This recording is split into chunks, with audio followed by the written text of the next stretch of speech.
last time we met our adventurers, who are a collection of people from different backgrounds. We know very little about them, except for the first scene where we saw them in Cholt doing Cholty things. They were all brought from different parts of the world, different corners of the world, seeking or following what was called the Reclamation Guild, or the Call to Aspirants. It was a poster sent out by a number of organizations, all heralding people or beckoning people to the Port Nyanzaru, which is the northernmost part of the peninsula of Cholt. They were opening the jungle from Port Nyanzaru into the greater jungle of Cholt, allowing people to go out and seek their fame or fortune, or seek their wealth, seek their name, whatever they're doing. For whatever reason, the merchant princes of Port Nyanzaru had allowed people to go in, and they are qualifying those in something called the Call of Aspirants.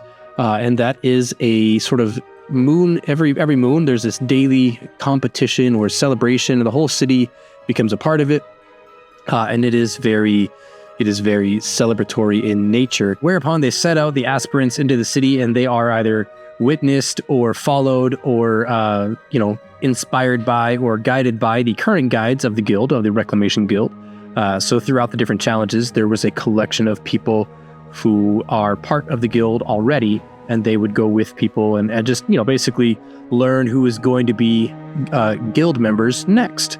This is because the guides who go into the jungle are first brought in on a sort of scribing role, or a sort of squiring role, where they have to pair up with a senior member of the guild to go out.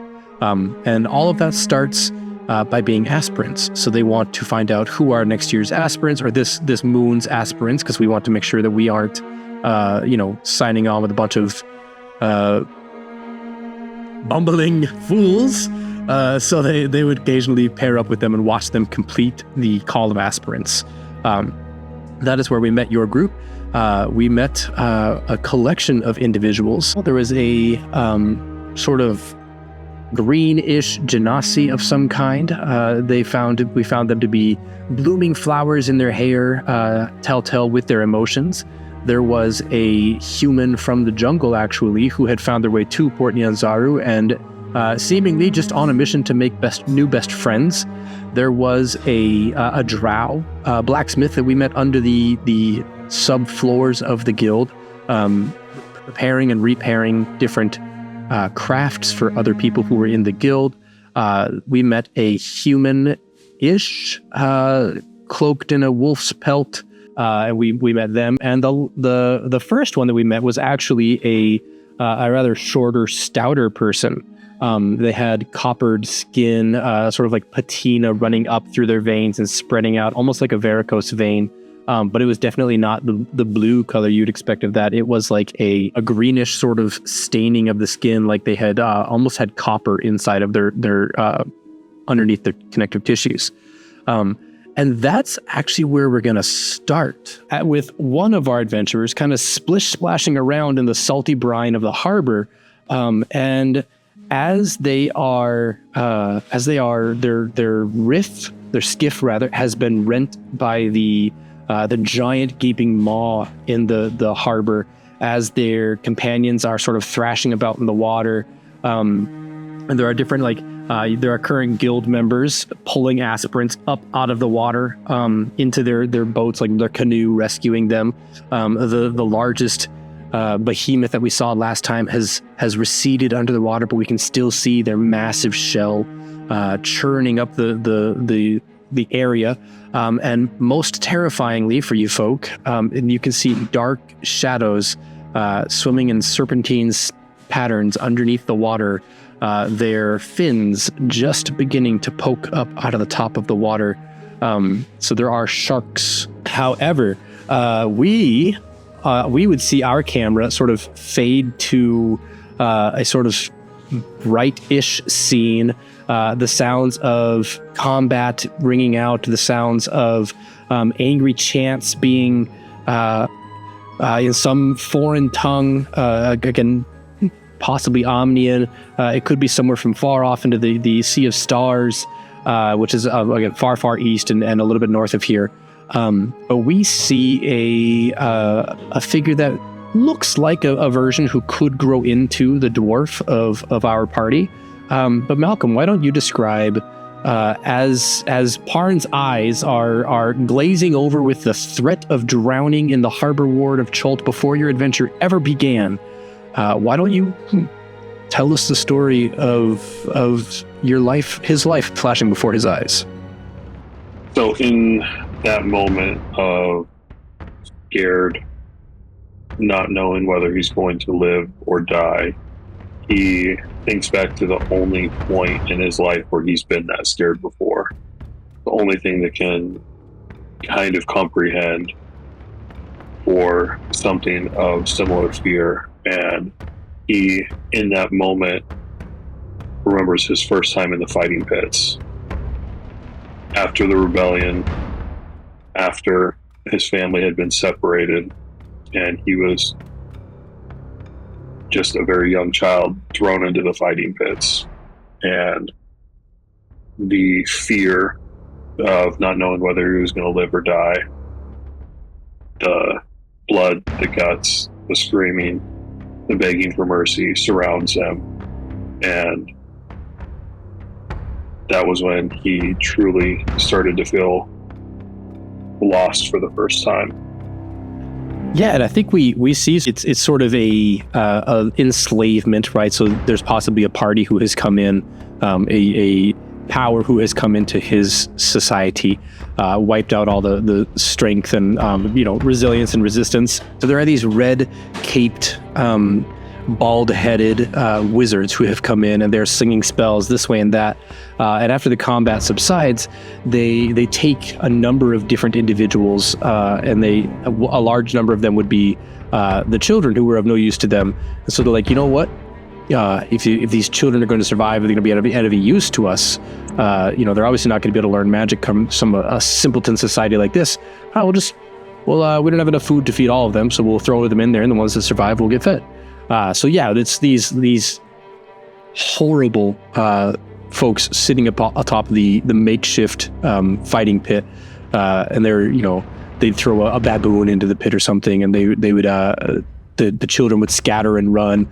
A number of them, as you were a dwarf child, you were a little bit shorter than most, but a number of them would hide behind different tipped over structures, because again they made a makeshift fighting pit. But we see Parn ducking down behind an upturned wagon, and inside of it is just like one of those long gardening hoe, and it's not like it's a well kept tool, but it is a rather like stout gardening tool.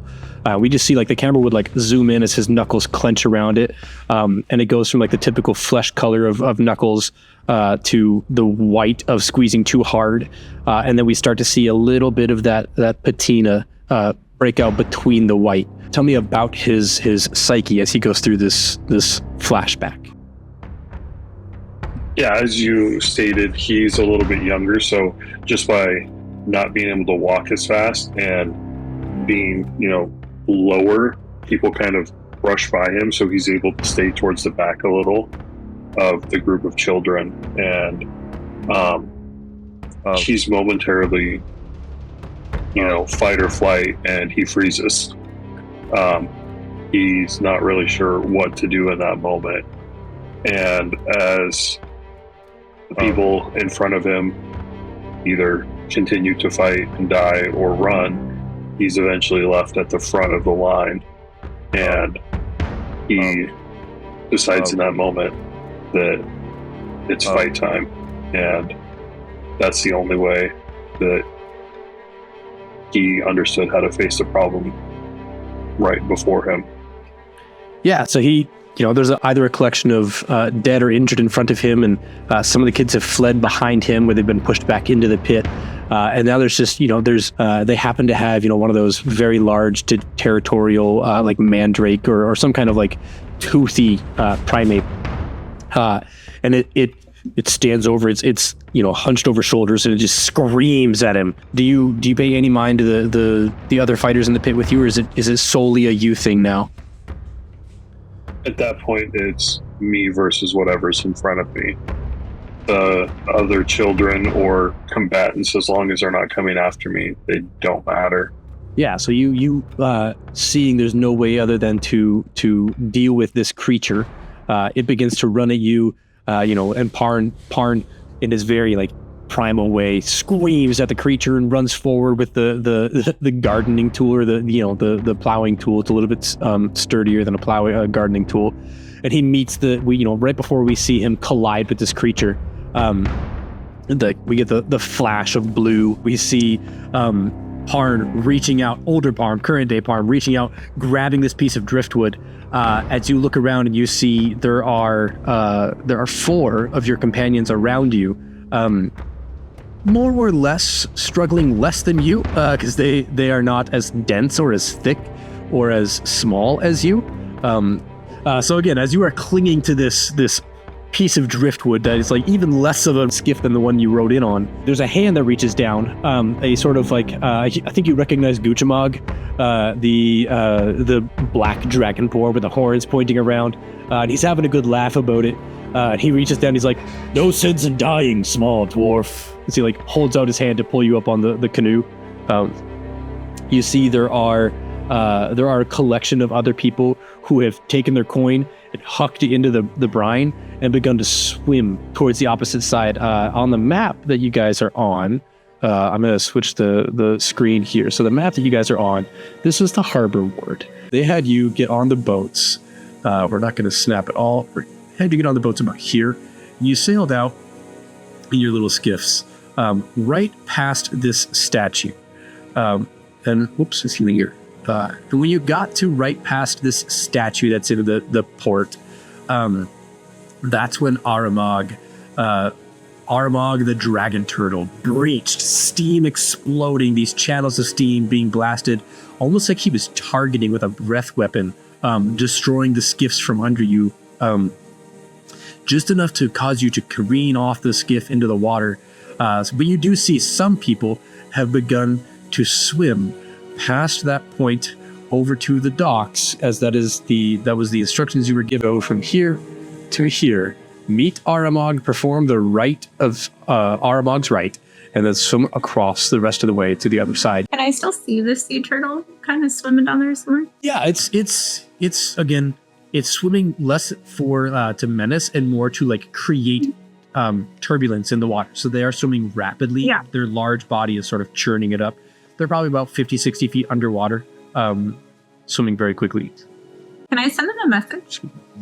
Verbal, somatic, and material. Yeah, I think you're capable of doing all 3 of those. Why don't you, normally, if this were like a high pressure situation, I would have you make an athletics check to like tread water with your feet well enough so you could still do the, whatever the somatic component of that is.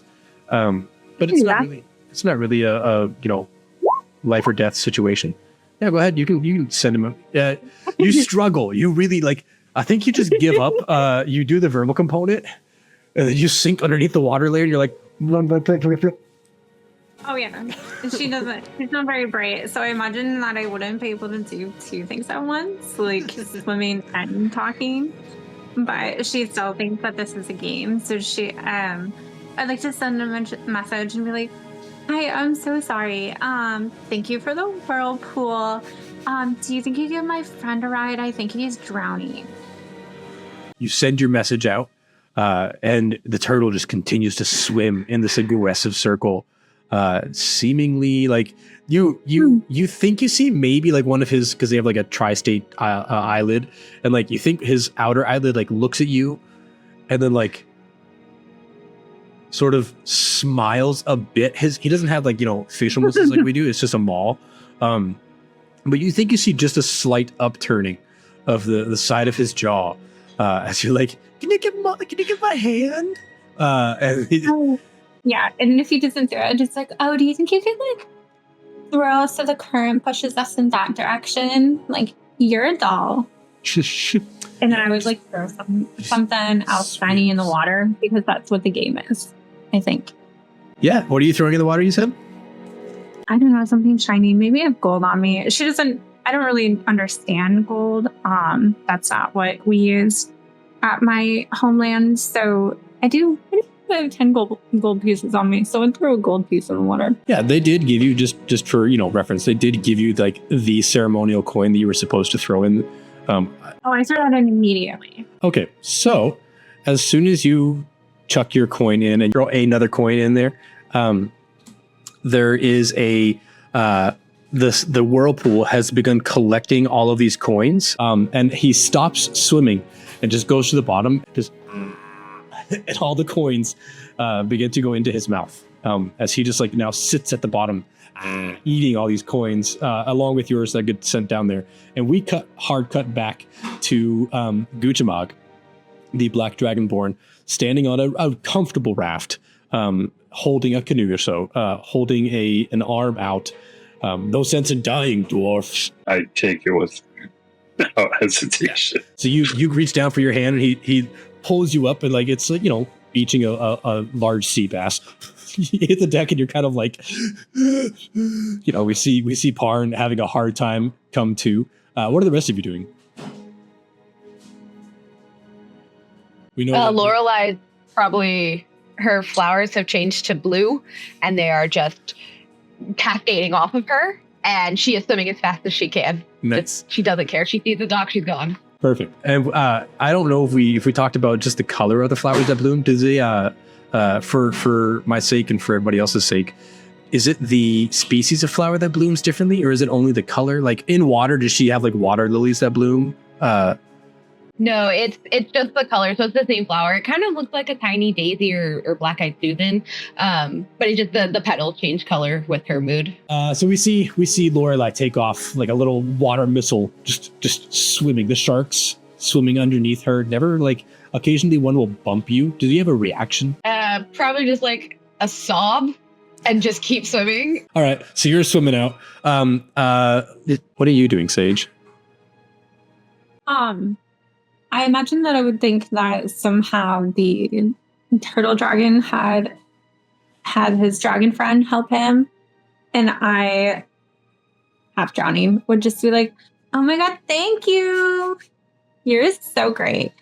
And I imagine just kind of like playing in the water, swim playing, and then just magically like angling myself like towards the docks, but not really know that's where we're going, just because that's where some people are. Also, I see some really pretty things in the water.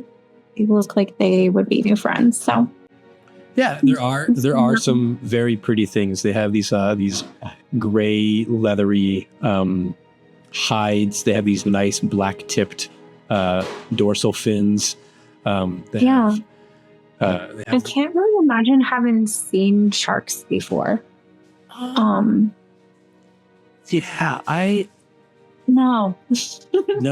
Salt really big fish. Freshwater crocodiles probably, but not sharks.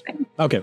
They would be fascinating. So I'd be like, yeah, they see fun. As you're looking around, you see one of them, and you see it too late as it comes up from the deep. You're watching all the ones that are a little bit shallower, and this one, which is quite deep, just comes up like a beeline, and its mouth closed rams you on the side. So you're swimming, kind of like lackadaisical, swimming towards the general direction that all the others are swimming towards, and this thing just like bam collides with the side of you.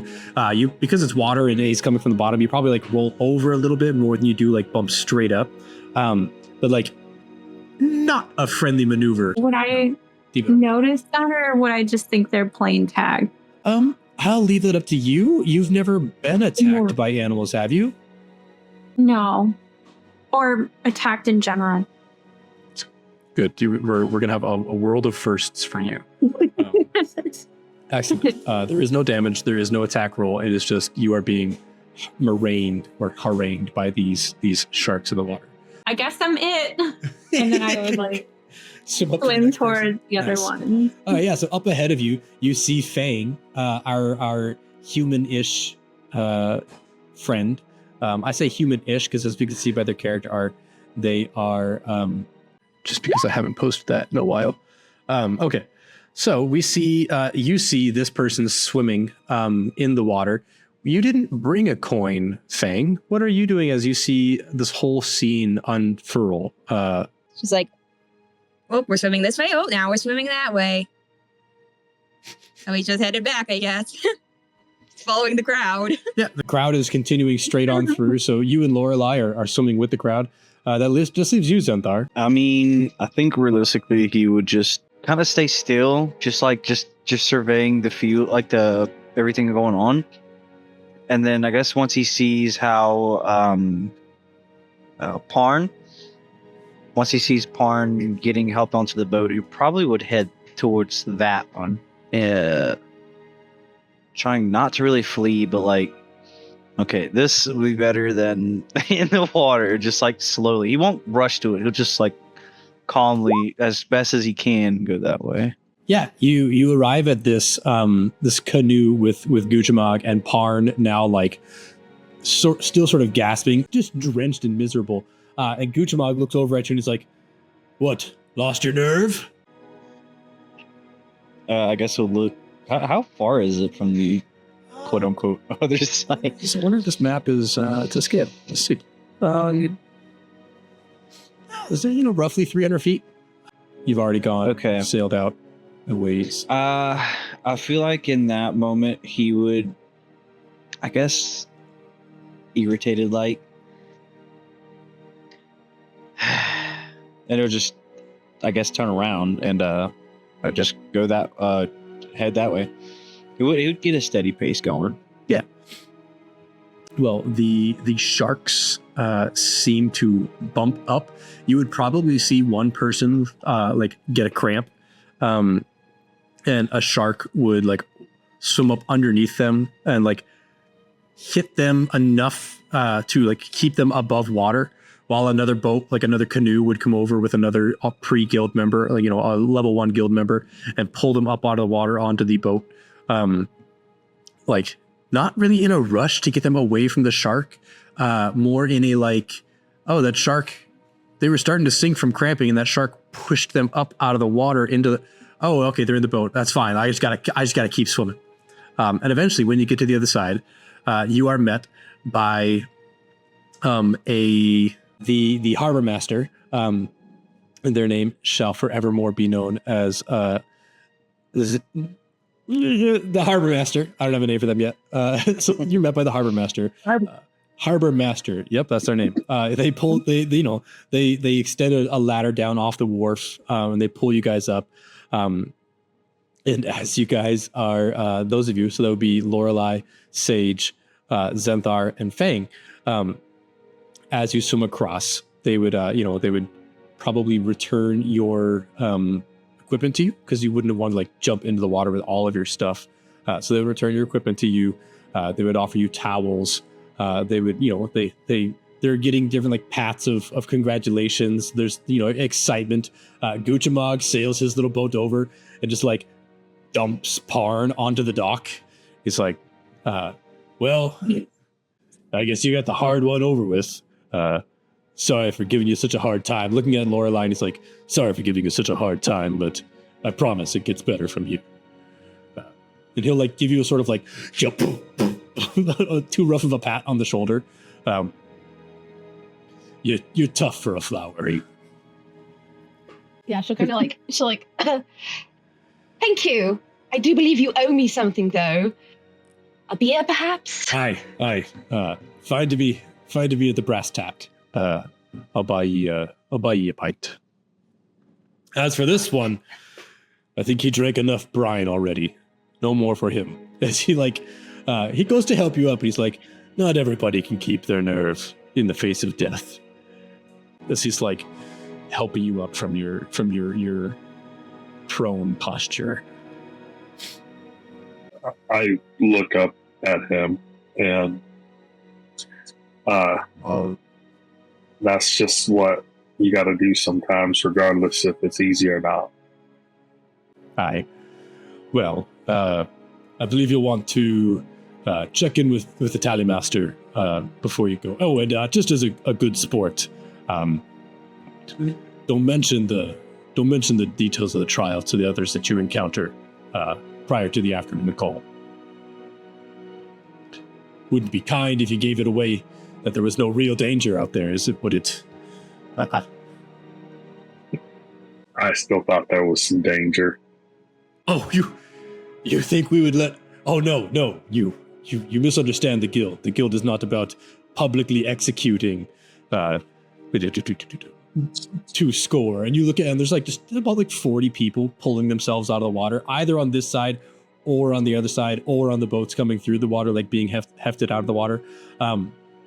There's no real danger in the harbor today. It's not good for guild business to kill the aspirants. Wouldn't be very good publicity. You look down, and there's sharks, like there's still sharks swimming around. Aramag has seemingly quieted his behavior. The water has begun to calm down into a sort of placid. I was just trying to pet a shark. You're petting a shark. You bend down. Nice. You notice one of the sharks with like too much awareness swims up to the dock and like allows you to like it's just kind of like swimming in a circle within arm's reach for part of the circle for you to bend down and pet that puppet dog. Amazing. I feel like I would be able to know if the shark had meant harm though, because I would encounter a lot of animals like out. You could tell like their intentions. People know animals, yes. Yeah. So. The shark is absolutely not harmed. It is pristine. Oh, yeah. Super happy. This is like one of the best days of my life at this point. Like, made best friends, got to go swimming in a sauna whirlpool thing. My fave, met a dragon turtle. Like, this is amazing. Aye. Guchamag looks over and he's like, it's not every day that Aramag is in such a good mood. Let's see. This year has got, this moon rather, has about 150 applicants, aspirants, and so that's 150 gold for him. On top of that, some are foolish enough to go and chuck their own money into the brine, so he typically gets a good tip like that as well. He's my friend. Oh, is he? Uh-huh. It's lucky. Yeah, didn't he tell you to pick him up in your boat? No, I felt bad for the dwarf, and I didn't want to see him struggle. That's okay. I know. I knew you were a nice dragon. I'm not a dragon. I'm a dragonborn. Yeah. That's what I said. That's what they said. Right? And she's like, leans over to her flower friend, like, that's what I said. Yeah. Yes. Okay, thank you. Absolutely. Yeah. I feel you. Your best friend. I feel you don't grasp the difference between dragons and dragonborns. I'm sorry. Dragonborn. Nice to meet you. I'm Sage. A pleasure. I am Guchamag the Blade. The blade? Aye. Like grass or like... Nay. Like a cleaving blade of great size. Oh, cool.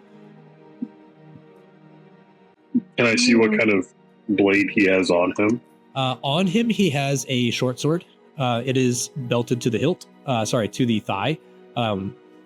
It is not the type of sword that would be considered a great sword, or not the kind of sword that one would be given the name of, Guchamag the Blade from. Yeah, it's not a fancy sword. It's just like, a utility sword strapped to his thigh. Mm-hmm. I have a best friend who has really sharp things like that too. Oh, do ye? Mm-hmm. Yeah, he's over there. And point in Centaur. Oh, the smith.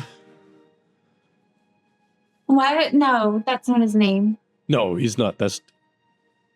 He looks pained. He looks at Lorelai and he's like, I did not say his name was Smith, though I do believe some cultures adopt their occupation similar to the Blade. He could be the Smith, but no, I meant the Drow Smith.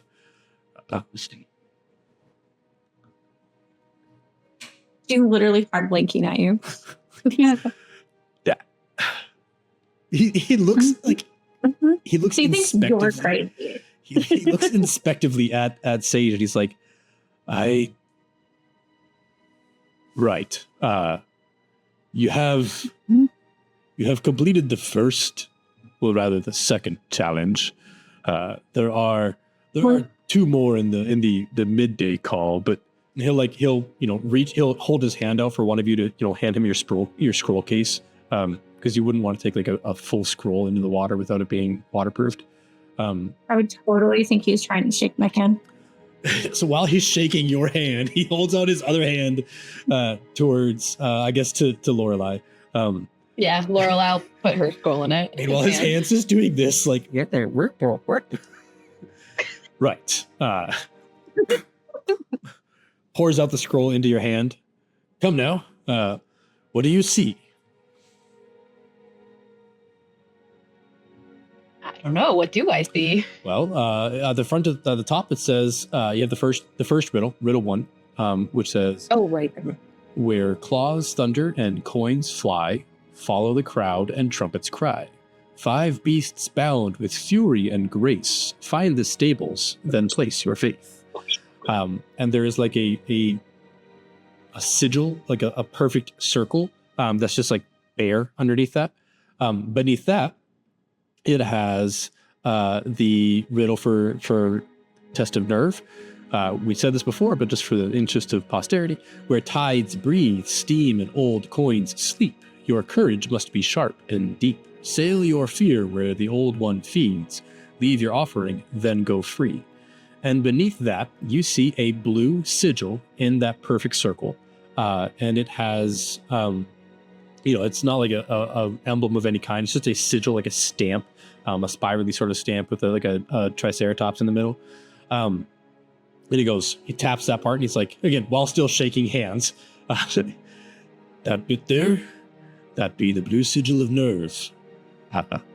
And then beneath that, there is a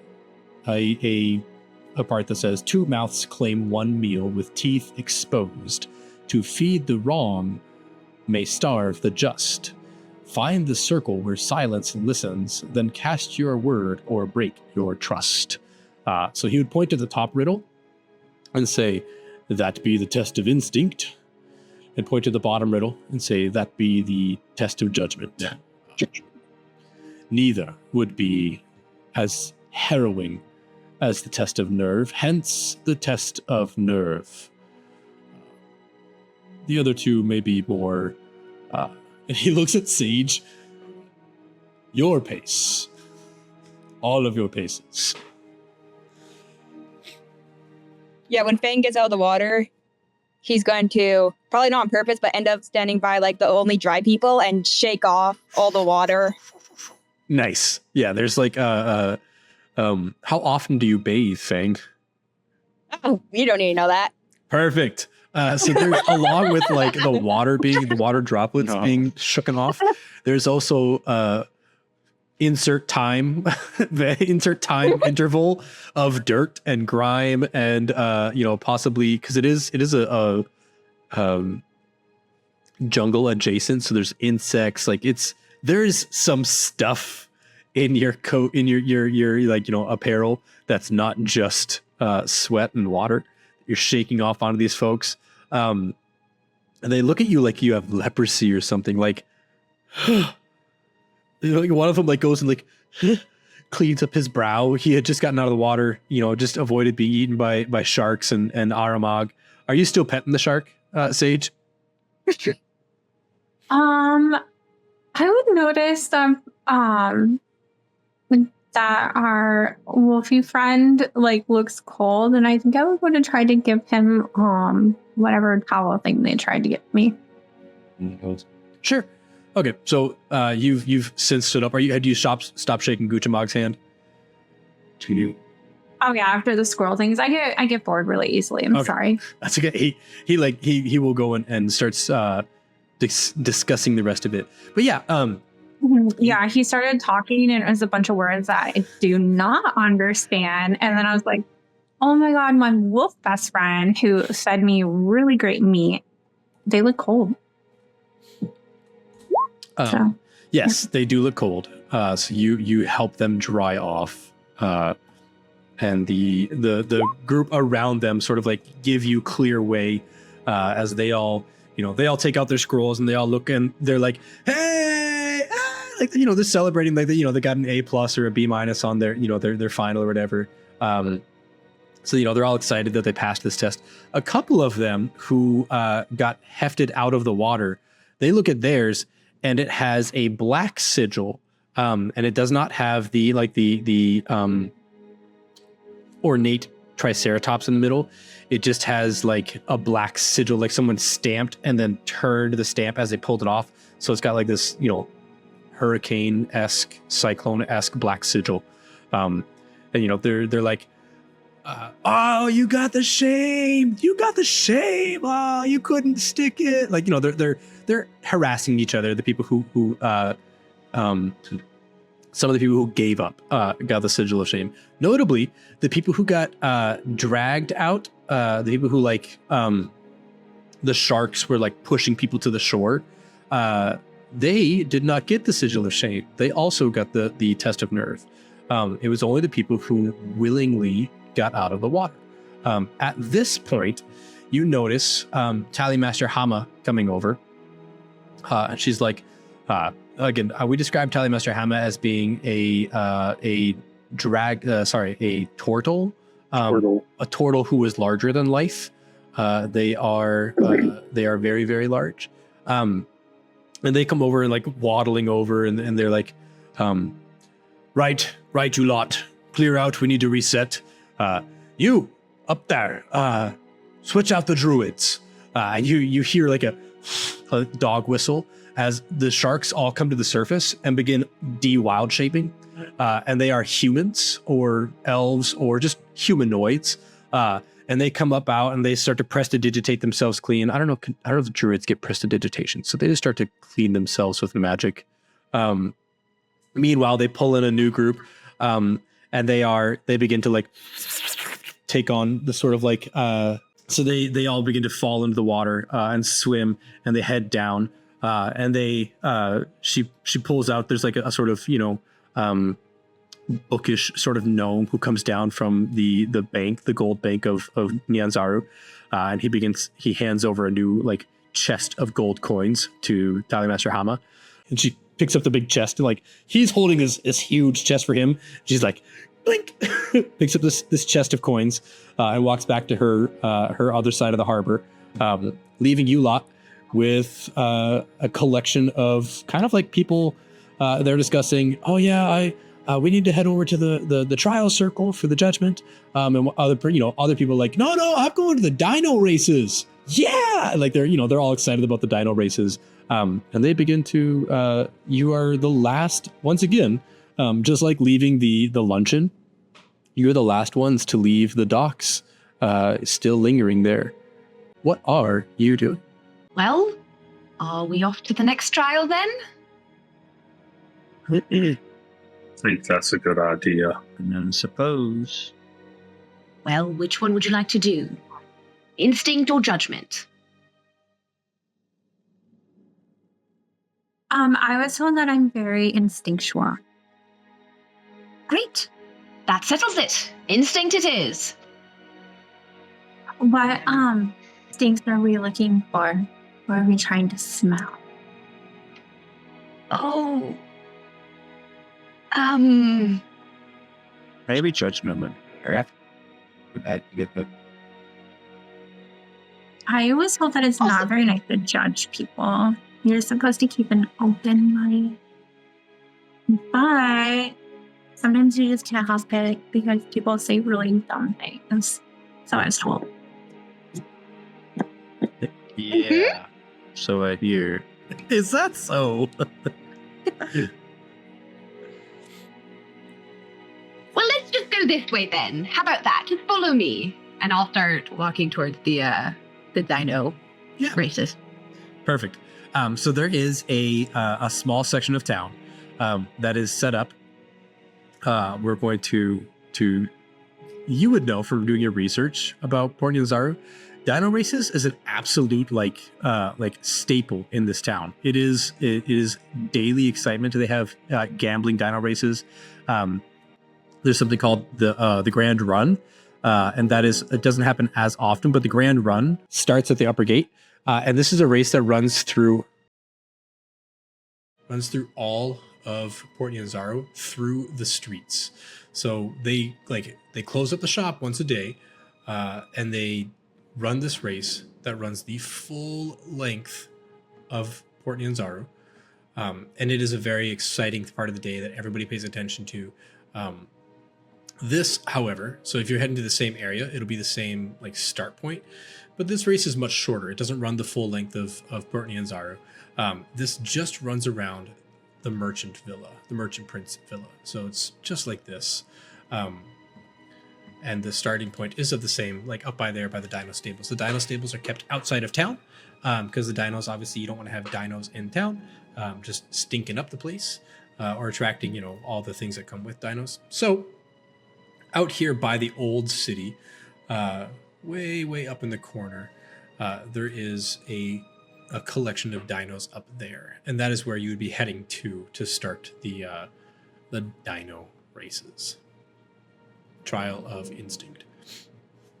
Okay, and with that, you arrive at the what would be considered the dino races. The dino races are you would see a bunch of other aspirants, the same group as before. The I had mentioned them once before. They were they called themselves the Emerald Claw, I think. I gotta look it up. Search for the word emerald. Yeah, so the Emerald Claw. They are they're another group of aspirants who you saw leaving the harbor ward after you left it. As you were arriving, they were leaving it.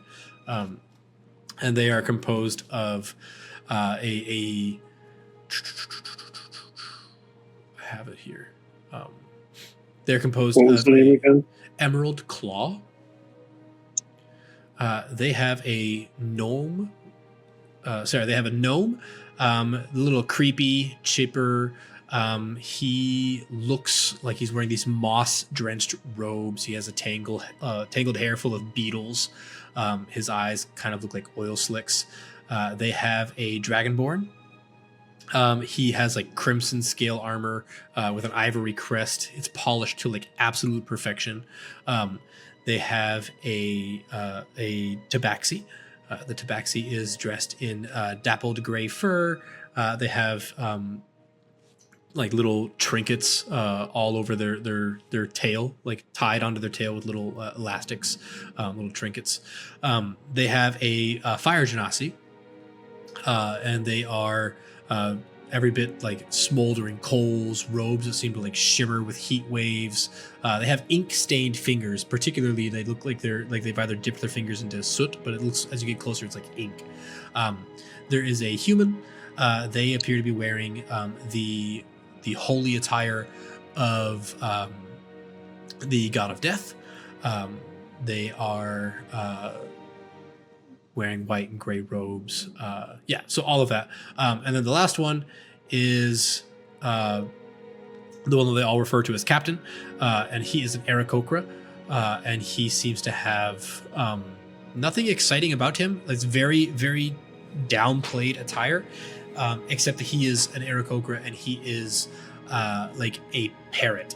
He has vibrant flashes of color, but his apparel is very tanned, very muted and things like that. And they are leading the races, and they're arguing with each other, not in a bitter way, just you never know what's gonna happen. And it's just I wish I could have caught the little bastard. And they're like, oh yeah, next time. No, I'm serious. I'm gonna open an investigation with the Atrepka. That little shit, I can't stand it. Besides the cheating, just the cruelty of it all. It's just horrible. And they kind of look at you lot. Have you do you think yourselves of having dried off since the harbor ward? Are you still very drenched? Are you still very have you recovered from your harrowing test of nerve? I think Parn would. Go ahead. I was going to say, Lorelai, the clothes she's wearing, they're still very wet. They retain moisture very well. But her flowers have gone back to the yellow and white. Okay. I was gonna say if we want to be a dick to them, Fang could still be kind of soggy, and as they pass, he just shakes off again. Yeah, you shake off again, and in an instant, the fire genasi just like burns a little hotter, and like waves his hand and does like the he prestidigitates as a reaction very quickly. All the water that's coming towards him, it turns into something other than water. He's like, ugh, filthy. The Dragonborn, pats him on the back. Don't be rude. There's no reason for that, Imzel. Have some dignity. And like kind of like hoity-toity looks at you all. You're at a standoff where you could either confront and discuss with them or engage with them, or you could be like, good day. And yeah, I would walk over and be like, oh, that was really cool. Do you think you could help dry us off? We went for a swim in the harbor. We had a whirlpool made for us. Met a turtle dragon. He was cool. And a shark. I got to pet one. I'm Sage. Hold out her hand. Yeah, the little gnome would like reach up and he's like, yes, I am Sirza Nettlecap. Pleasure to meet you. Nettlecap? That's such a cool plant. Have you seen one in real life? They're beautiful. Yes, it's where I get my family's name from. I am. And you notice like he has a slightly larger nose. His skin is slightly darker color. He's making eyes at Zenthar. Not like I hate this person, just like I'm aware, in the same way that a cat looks at a dog when you're walking. Like the cat knows it can get away from the dog. It doesn't mean it's not concerned about the dog. Like I see you there. I'm not afraid of you, but I'm aware of you. So he's looking at Zenthar like that, while shaking hands. He's like, pleasure to make your acquaintance. We are the Emerald Claw. And they all politely bow. And the human cleric, wearing all the dead god attire, Vedros of the White Reed, at your acquaintance, please. Yes, we too met Aramag. We were slightly more prepared than what it appears for you. And yes, we can, Imzel, dry them off. And the fire genasi is like,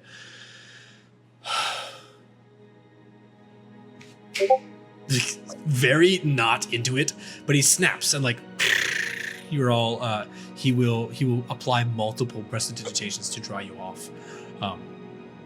And the captain, the grand feathers, a very like, we are, I am Captain Quetley Nox. It is my pleasure to make acquaintance with you. You are completing the challenge together then? We are best friends. Friends. And he looks at the rest of them kind of like, are we friends? And the Dragonborn, it's like, the best. Like, so like they're looking you all up and down. Word to the wise, don't be drawn in by reputation. The races are. Oh, word to the wise. You shouldn't speak to me then. You should speak to my friend over there. The one with the flowers. Mm-hmm. Yeah, her name's Lorelai. She's really smart. She writes things down in her book. She'll probably. What is that over there? Like the tabaxi looks over there when you point at that, and he's like, "What's that over? Where? What? What's who? What?" Yeah, that giant metal statue. I think it's called a statue. They told me there was a statue. And what is that? Yeah, there's I imagine it's just like a post A or like something lamp that pole. everyone It's uses like- to see. It's like a trash can. That's It's a fucking trash can. that's a lantern pole. The Lamplighters Guild will come by later this evening to light it up. If you've never been to, and he is now Okay. examining you top to bottom. He's like, oh, okay. And are these trophies of yours, or are these collections? Are these things that you have earned or found or grown yourself? He's like, Do you like my earrings? They're made out of real alligator. I caught them last year. yeah. When you brush your hair back to look at him, his hand snaps out like super fast, and he in the most like gentle and ginger way, he's holding your earlobe, and not like a sexual way, not in an aggressive way, not like a nun. He's just like very deftly, like the same way that someone would catch a butterfly. He's very gently like pinching its wings together. He's very gently pinching the soft material of your lobe, and he's like, alligator, fascinating. Yeah. Yeah, I'm we sorry. have them sometimes, but we try not to get too many because you have to keep, animals. They all live in harmony in the swamp and everything. But sometimes one just gets like caught in the net, and it's not my fault. But as long as you use every part, grandmother says it's not me. That's your grandmother sounds exceptionally wise. Slink of many tails. And he will like bow ostentatiously large. I'm sorry, we didn't catch your names. You are our. He's like looking very carefully. Nope, nothing to go off of there. Your names. My name is Those are my Parn. best friends. Yeah. Parn. Parn, like the cheese. I don't know. Oh, well, there's a most likely not, I suppose. Okay, Parn, and like now that you have addressed Slink of Many Tails, the rest of the group that are like discussing that are here, open up their scrolls and begin talking about the rest of their plans. They have not really ignored you, but they're like, you've met the face, perfect. They start planning out the rest of their challenges. He was like addressing everyone else in the party. I would actually be paying attention to the people behind them because they were doing something more interesting. Nice. So Parn shares his name. Sage looks behind Parn, like just dead stare right past him. The rest of you, are you addressing this group at all, or like I guess Fang and Zenthar? Would you just like continue right the hell on, or would you have stopped and discussed with this group? I mean, Fang would have stopped. He would have. I think he disappears for a little bit. He needs a snacky, and then he just comes back like crawling on all fours with a rat in his mouth or something. Pleasant. He just starts eating it in front of this group. I would absolutely hand you a piece of jerky. He'd eat his rat first, and then he'd eat the jerky. Mm-hmm. Still like crawling on all fours, then kind of looks around at everyone, is like, oh shit, 2 legs. And then he quickly stands up. Excellent. I wouldn't even look at you like it was weird at all. No, it's normal behavior. There's nothing weird about crawling around like that. Zenthar? I think. Oh, sorry. Go ahead, Lorelai. Oh, I was just gonna say, I think Lorelai would introduce herself, but then I would also do what Sage is doing, and I would keep an eye on the group behind them, and I would be specifically looking to read the Eric Hawker's lips as best I can, because I feel like he's got something going on, and I want to know what he's saying. Okay. Does the Eric Croker have lips? He doesn't have His lips. beak. His beak. I'll clack out the. Listen, if we're gonna get into anatomy, then he wouldn't be able to speak. He'd just be like. We're not gonna do that because I can't handle that for more than about 8 seconds. Wait, what did he do again? Nope. Not happening. Catch it on the VOD or don't catch it at all. Come on, you need to do it. This is a good moment for If I can do a goalie wog. Nope. This will be a fantastic moment for me to just cancel D&D forever. I've been through that. I've been through that once. I'm not doing it again. Okay. So most importantly, Lorelai, because there's an element here. How do you introduce yourself? Hi. No, I would put my hand out and just say, I'm Lorelai Merrow. Lorelai Merrow. Yeah. It's a pleasure to meet you. And Slink, as you stick your hand out, grabs your hand, and this time it's a little bit more secure than how he held like Sage's ear. And he holds your hand like this, and then he turns it so that your hand is on top of his, and he pulls a little bit. It's not like the I don't know if you've seen the memes of like old white politicians try to like pull each other's hand like in a strength match. It's not that, right? But it is definitely like, your hand is my captive now. And he begins to look at your arm up and down and looks at like the stitchings in the this like looks at the fine needlework and the stitchings of your robes. Will look you up, like follows your arm, looks at your shoulder. Do you have any like rings or apparel or anything on that would give away just anything about you? Do you have any accoutrement that's not just clothing? I do. I have a like chain necklace that just kind of ends. You can't quite see what the pendant is, but it's just like right underneath the shirt. Yeah, and you notice right away. His eyes follow the chain. Like he looks at your hand and he doesn't find anything there. He looks at your ears, doesn't find anything there. Looks at your neck and sees the gold chain, and he sees it dip just below the shirt, and he's like almost salivating. He wants the information, and he gives your hand a little shake as he's trying to like jostle the chain out of your shirt. And he's like, well, Marrow, Miss Marrow, Mrs. Marrow, Just Miss. Miss Marrow, a pleasure. Yes. And then as you're watching the group behind, the Aarakocra is not clacking as previously mentioned. I shan't do it again. However, Just do it again. as you can read his lips, because of your feet, he is discussing, and he is reading out loud. He's reading the riddle for part 3, for the trial of judgment. So you can like right away you see. 2 mouths claim 1 meal with teeth exposed. To feed the wrong may starve the just. Find the circle where the silence listens. Then cast your words or break your trust. He's like, obviously. Right. Well, I agree. Because you can't, you're focusing on his, right? So you like, yeah.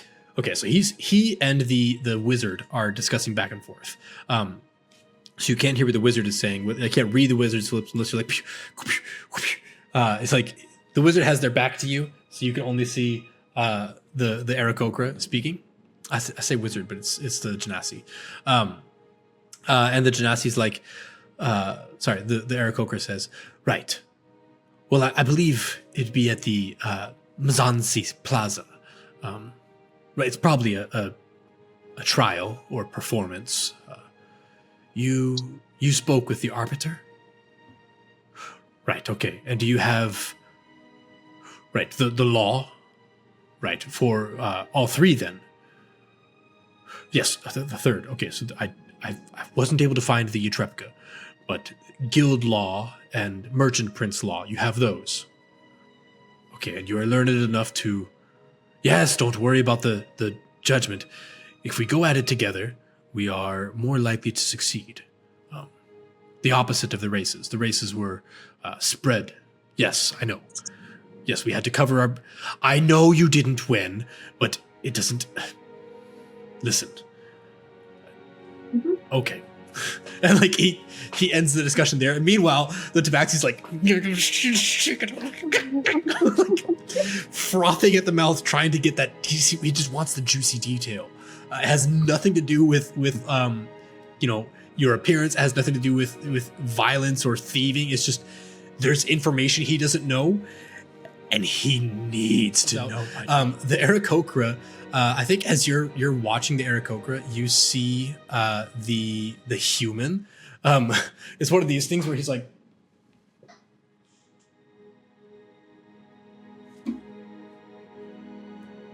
he's fucking watching you watch them. He just like pans in from the right and like, yeah, exactly. He's like, and, the Dragonborn will heftily lay out his hand, and like, your hand fits, the entirety of your hand fits in like the cross palm of his, and he will like gently shake your hand. He's like, Varga Flamebrand, pleasure. So why does someone keep saying pleasure when you shake a hand? Does it feel good to shake a hand? Nay, it's a mere traveler's ritual to imply that to meet you is a joy. I thought I was the only one that pleasantry was lost on. And he like, he has a sort of like beefy man chuckle. Listen, I gotta go. We've gotta go do the other thing. But yeah, probably should have done the instinctual one because you called him old stinky. Instinct. No. Like he does a double take of like. He looks at Parn because you're the beefy one in the group. He's like,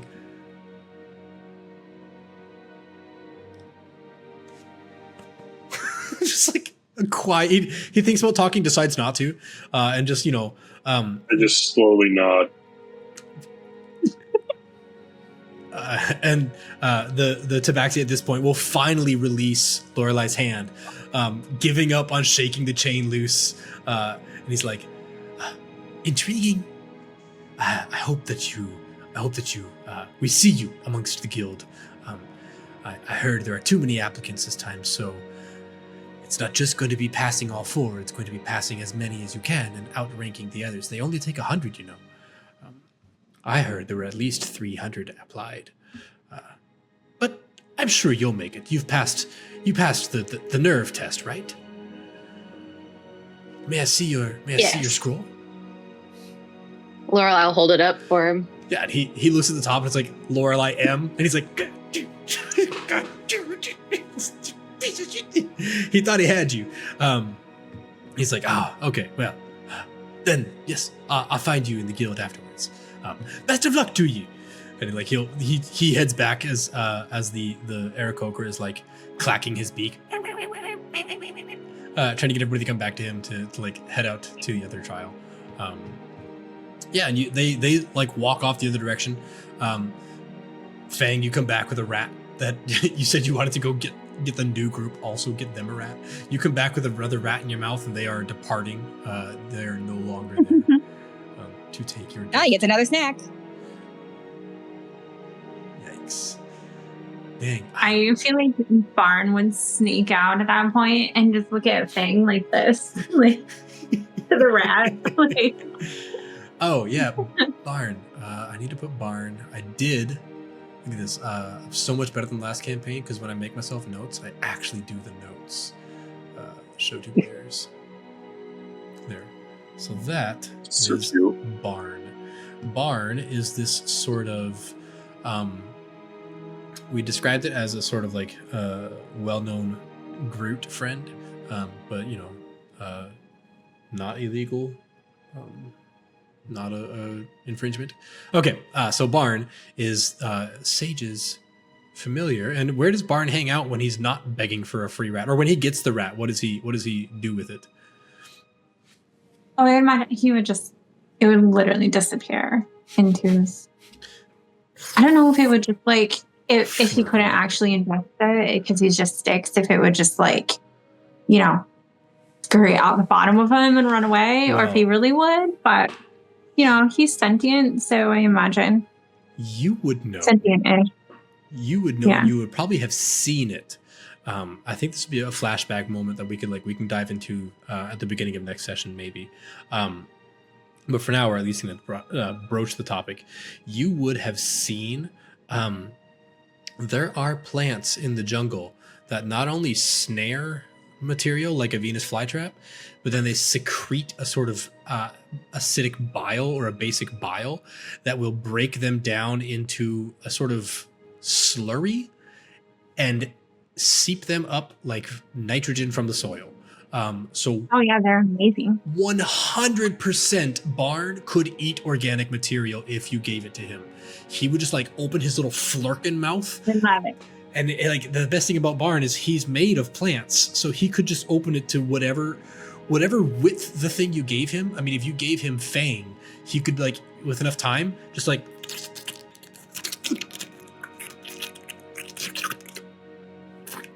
just devour a thing that is not that is organic. So yes, 100%. Excellent. Zenthar, you watch your group converse with this new group. I'm going to make art for them so that we can Emerald Claw art and NPC tokens.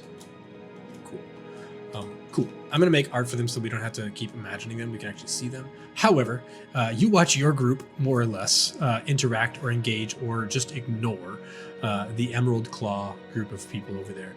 What is your reaction to it starting? Was your reaction to it finishing? Do you just like press on? Personally, I feel like once I see the interaction happening, I feel like he would just walk away. I feel like he would just look around on his own. He's like, well, they're pissing off. I'm just going to look around some more, do my own thing. Just still staying concealed, just out and about. Yeah. Because I'm sure he's not really in a clustered area like so, usually for what he does. Yeah, you notice as you're walking off, you would know it's a Sverfneblin. I don't know if I'm saying that right, but it's a deep gnome. The slimy looking one that I mentioned, he is let's see if his name was Sursa Nettlecap. The mention of Nettlecap is a flower or a bloom that is very common amongst your home, like your real home, not your recent home, your real home. Right. With those who are there.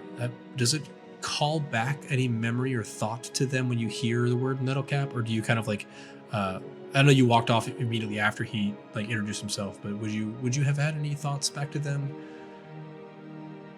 as a result? No. Nice. Like, nope. Perfect. So you walk off. You can hear behind you your group having a discussion with this new group. Well, parts of your group having a discussion, and you kind of head towards the next stage, which is the noises coming from the dinosaur races. So you would be the first one to get there. You see a sort of sun-baked oval track that runs around this. I described it runs around this merchant prince's villa, but it's like loosely cordoned off with these little like ribbons. But more importantly, there are shop stalls that run that full length. And you can imagine like to get between the shop stalls would be rather difficult.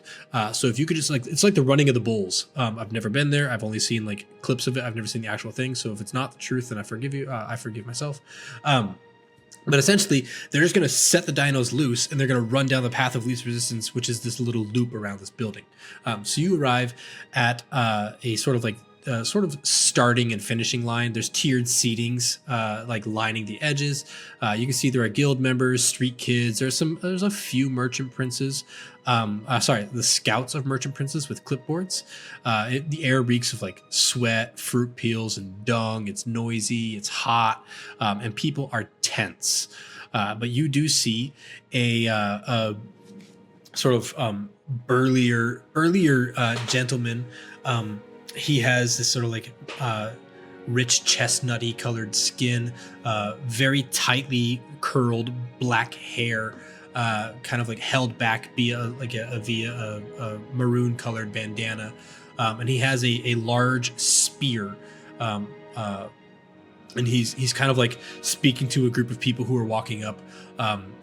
He's like, "All right, pick the one you think will win. Don't touch them. Don't feed them. Don't ride them, unless you want to get eaten by one." And he like ushers them on into the building, and he looks at you. "You, are you here for the Aspirants?" The race thing? Yeah. Step up. Come on. I don't want to say this all day. We've got about 3 minutes till we take off. Come on. Listen. Okay. Yeah, he's Sorry, I was just gonna say if what's his face didn't come back, he'd probably just try to bring the second rat to him instead of to the group. Okay, yeah. Okay, so you as you depart, just because I don't want to retcon, you come with your third rat, because there's just rats galore apparently. Yeah, so you come with your third rat and you go towards Zenthar with the third rat, and you arrive at the same thing, and he's like, "Okay, so the both of you, right. Okay, blah blah blah blah. Use your instinct and find the dino who wins. Okay, go pick one." And he's just like ushers you to the stables, where there are 5 dinos, and each one has a little placard, a little name tag hanging by a string in front of them. One of their names is Skybone. The next one is Plod Guts. The next one is Spite Snap. The next one is Hiss Crag. And the last one is Dartwing. And what you probably get is you get a sheet with 5 little names on it, and he asks you to like make a tear on one of them, and then scribe your name on the back and hand it to me when you're ready. So again, those names just for prosperity: Skybone, Plod Guts, Spite Snap, Hiss Crag, and Dart. So that's the piece of paper that you receive, or piece of parchment. And again, he tells you to like use your knife to nick a line in one of them, and then give it to me, and we'll get you the that'll be that's how you tell me who you think is going to win. And he kind of like he sets you loose, and you see the stables off, and there's 5 dinos. There are some of them have riders and some of them don't. Yeah, you see 5 dinos stomping in separate pens. Some of them are pacing, some of them are lounging, some are glaring at the crowd. And he tells you, exactly what I said. Yeah, is there like, is he able to just identify to see like which ones perhaps would look not necessarily lighter, but like ones that would actually work agile, like I mean, like the way they look, perhaps, or something about them? Yeah, for sure. So the best way to discern that, they have different species. So let's see. Skybone is a velociraptor. Plod Guts is a young, sort of smaller stegosaurus. Spite Snap is a Dilophosaurus. Hiss Crag is a young Allosaurus, and Dartwing is a Deinonychus. And I will just put their art into chat. While I do that, I'll let you roleplay with Go Fang. for the Deinonychus. So let's just do this. Copy image. So here is a. Let's do this in the order. Sorry, I'm going to make my life a little bit easier so we don't have to clarify, because their picture's not going to come with their name. So I'm going to do this in the same order. Ding. Okay. So yeah, as I'm doing this, I'll let the 3 of you, which would be Sage, Lorelai, and Parn, you may leave the Emerald Claw and head over to catch up on what is going on here. So you can walk up as Zenthar and Fang are walking through the stables, checking out these dinos.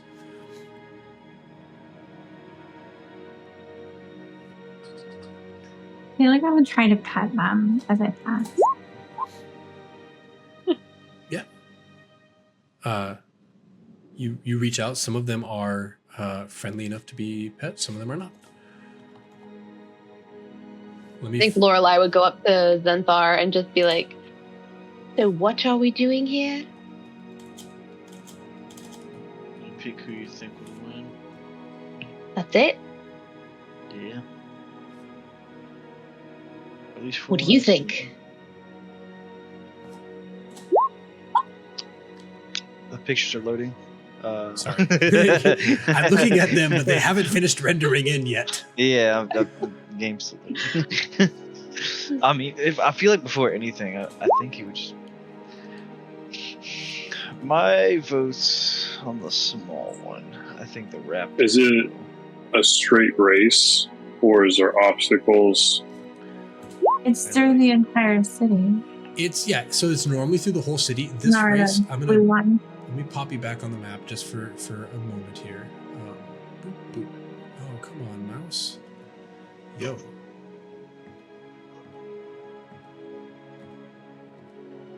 Wow. The mouse is being weird. Okay, so this is the race map. Let's go back to VTT. Mm-hmm. So it's mostly going to be a straight, unimpeded race. You will be racing through some, like, there are people who are standing there, but at the tone of the bell, all the vendors will close their stands, and people are expected to get the heck out of the way. And then at the tone of the second bell, they can reopen for business. Technically, they don't have to. They could just stay open and get trampled upon. But this town is 100% used to dino races. As I mentioned, it happens all throughout the town at one point in time. So the town is used to, like, listening for, oh, that's the bell, I need to get inside unless I want to spontaneously be a part of the running of the bulls, which I do not want to be a part of. So I'm going to go inside. These are their dino species. Again, Skybone is the small one. It is a velociraptor.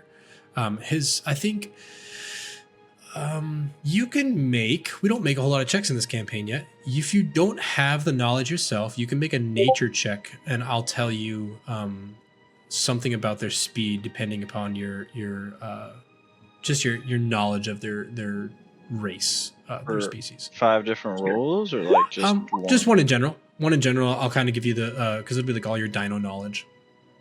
Lorelai, I'm going to say, like, yeah, you knew you were coming to Chult, so you would have done research. Zenthar, 19, yeah. Okay, so all of you rolled fairly well. Sage, I think you'd have the most knowledge about them in practicality, in experience. Possibly Fang, but maybe not. Okay, so but with the 21 and the 19, I'll tell you the way that this is going to work mechanically. Sparrow, poor Fang is just like chomping on some rat. Creatures. Yeah. He's just sitting there watching everyone. Yeah, and Parn's just about on par with Sage. So I think in terms of dino knowledge, the way this is going to pan out, a velociraptor in this race, again, this does not correspond to their speed at all. It doesn't, don't take the number as their speed. It has to do with their speed as a ratio. The velociraptor has a speed of a D12 in this competition. The stegosaurus has a speed of a D8 in this competition. The Dilophosaurus has a speed of a D8. The Allosaurus has a speed of a D12, and the Deinonychus has a speed of a D10. That's just for this race. Don't read into that for the rest of the campaign. That is a quick and dirty way of turning this into a mechanic, rather than like, this one moves 30 feet. This one moves 30 feet. So there's going to be an element of chance to this. So that's why I was asking, is it just a straight run with nothing else in the way? Not a straight run, but it is designed to be a run with no impediment. That's the type of race that they have planned out for this. But again, it's D&D, so like not everything goes exactly as planned. So this is my way of cheaply and quickly turning this into a mechanic, rather than just like, this one runs its speed, and all of their speeds are like 30. So okay, cool. 1 second. I'm finishing typing these up so that if you're not taking notes, they're quickly available. If you are taking notes, I'm not reducing what you're doing. Cool. So those are their base speeds. Now, I'll say, as you're walking through, they all are like, again, they're doing different things. You are the track master, which some of you would have walked up, probably have seen him barking commands at some of the handlers as like he's walking off. But you would see there are 3 dino jockeys. There's a half-orc teen who is tending to Skybone. There is an elder halfling, and they are feeding plod guts. And there is a human child who is standing outside Spite Snap's enclosure, and they are like coating themselves up with some sort of oil or grease or like sap of some kind. Again, standing outside the Dilophosaurus enclosure. So again, as Zenthar and Fang were there first, I'm going to let them RP at first. Also, just to give RP airspace to everybody, kind of in a somewhat equitable distribution. And then when they're as we get into that, I'll let the rest of you guys walk into the scene. So Fang and Zenthar. I feel like just like sitting, seeing like what he is, or seeing like what is already like there before everyone else comes up. He would. I don't even know if he's got a dagger. What has he got? Okay, yeah, he's got his smithing knife. So yeah, he'll pull out his knife and he'll definitely cut a slit in the what's it called? Skybone. The Velociraptor. He would vote on that one, just hand it off, and then like I guess like find a railing or something, just like to prop against it, and just watch it. Still concealed, just watching it. Yeah, your hood's like always up. Okay. Yeah. Just as a note, campaign wise, I have never done this before, and I'm going to do it for this campaign. So this is more like a table handling rule. This is not in response to anything you said right now, Zenthar. I'm just using this as an opportunity to talk about it. In previous campaigns, if somebody had like I had a paired scroll mechanic where two people could communicate to each other via written messages, but they had to look at the scroll. And I told them like, oh, you should look at your scroll right now. I'm not going to do that in this campaign. So if you want to look at something in your itinerary or in your inventory, tell me, because there may be something in there like, oh yes, I have an earring that when I put it on, I can hear somebody from a million miles away, but I have to be wearing the earring.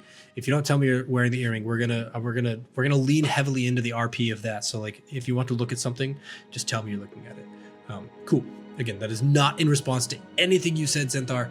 I just wanted to at least cover that because I'm going to try to. I'm going to do my best to not openly tell you when someone has resistance to something. The old line of like, it doesn't do as much damage as you expected. I'm going to try not to say that. If you want to discern if something has resistance or vulnerability, I'm going to encourage sacrificing a action economy and saying like, I want to make an insight check. I want to make a perception check. Did that do what I expected it to do? No, actually the acid pitted up on his scales and rolled off. I'm going to try my best to do that. Keep me honest on that. Okay. We're 2 hours in and I've failed to ask anybody, do you want to